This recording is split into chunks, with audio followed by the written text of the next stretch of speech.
नमस्कार, आप देख रहे हैं एसपीपी भारत न्यूज। कुशीनगर जनपद के हाटा क्षेत्र के निवासियों के लिए आज का दिन किसी सौगात से कम नहीं रहा। लंबे समय से परिवहन सुविधाओं की कमी से जूझ रहे ग्रामीणों की वर्षों पुरानी मांग आज पूरी हो गई है। जनता की पुरजोर मांग पर हाटा विधायक श्री मोहन वर्मा ने उत्तर प्रदेश परिवहन निगम की नई बस सेवाओं का विधि विधान से पूजन कर शुभारंभ किया और बसों को उनके गंतव्य के लिए रवाना किया। ये पहल केवल बस सेवा की शुरुआत नहीं है, बल्कि ग्रामीण अर्थव्यवस्था, शिक्षा और स्वास्थ्य को जोड़ने वाली एक नई जीवन रेखा साबित होने जा रही है। इस योजना के अंतर्गत 2 प्रमुख रूटों पर बस सेवाएं शुरू की गई हैं। पहला ग्रामीण रूट, जो ढाणा से भैंसही, खोटठा, बोदरवार होते हुए पिपराइच तक संचालित होगा। ये सेवा प्रधानमंत्री ग्रामीण बस सेवा योजना के अंतर्गत शुरू की गई है। दूसरा राजधानी रूट, जो हाटा से गोरखपुर, सहजनवा, बस्ती, अयोध्या होते हुए सीधे लखनऊ तक यात्रियों को सुविधा प्रदान करेगा। इन बस सेवाओं के शुरू होते ही पूरे क्षेत्र में खुशी की लहर दौड़ गई है। इसका सीधा लाभ कई वर्गों को मिलेगा। किसान और मजदूर अब अपनी उपज और श्रम के लिए शहरों तक आसानी से पहुंच सकेंगे। छात्रों के लिए ये सेवा किसी वरदान से कम नहीं है। अब उन्हें उच्च शिक्षा के लिए गोरखपुर और लखनऊ जाने में डगामार वाहनों पर निर्भर नहीं रहना पड़ेगा। वहीं मरीजों को भी बेहतर इलाज के लिए मेडिकल कॉलेज और लखनऊ के बड़े अस्पतालों तक आसान और सुरक्षित आवागमन की सुविधा मिलेगी। इस अवसर पर विधायक मोहन वर्मा ने कहा, जनता को बेहतर सुविधाएं और सुलभ परिवहन देना हमारी सरकार की प्राथमिकता है। जनता की सेवा ही मेरा धर्म और कर्म है। ये बस सेवा क्षेत्र के विकास में मील का पत्थर साबित होगी। इस कार्यक्रम में परिवहन विभाग के अधिकारी राम बच्चन सिंह, विनय सिंह, सभासद मुंशी सिंह, राशिद खां सहित कई गणमान्य नागरिक उपस्थित रहे। स्थानीय लोगों ने विधायक मोहन वर्मा का आभार व्यक्त करते हुए इस पहल को क्षेत्र की एक बड़ी और ऐतिहासिक उपलब्धि बताया।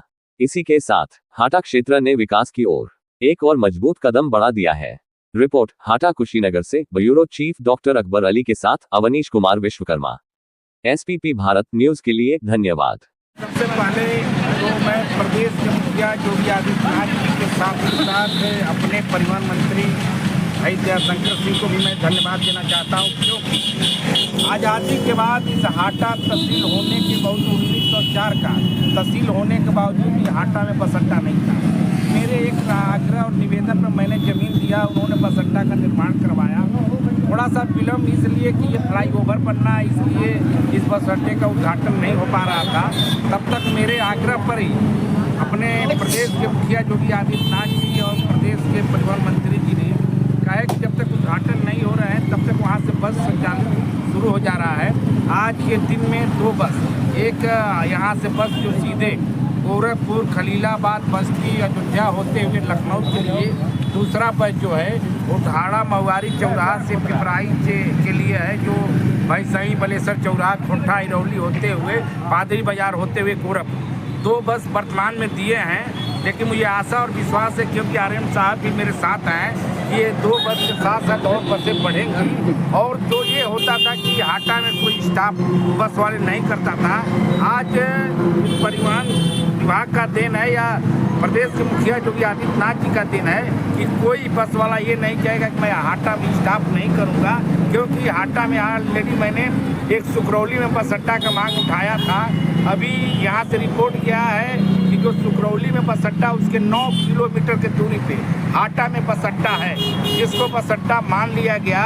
इसलिए यहाँ सारे के सारे बसें रुकेंगे यात्रियों के सुविधा के लिए भी। यहाँ कुछ सुविधा है जो और बाकी है, वो सुविधा को हम लोग पूर्ण कराएंगे। आने वाले समय में यहाँ रात में भी यात्री रुकेंगे, उनके भी सुविधा देखते हुए। और जो इससे दूरी के जो बसें हैं, दिल्ली तक की भी बसों को हम लोग यहाँ से चलवाएंगे। सवारी पे डिपेंड है, जिस दिन सवारी यहाँ मिलना शुरू हो जाएंगे, आरएम साहब और परिवहन मंत्री जी और प्रदेश के मुखिया योगी आदित्यनाथ जी का इस हाटा के प्रति अपना बहुत लगाव और स्नेह है। आने वाले समय में और बसों की बढ़ोतरी हो।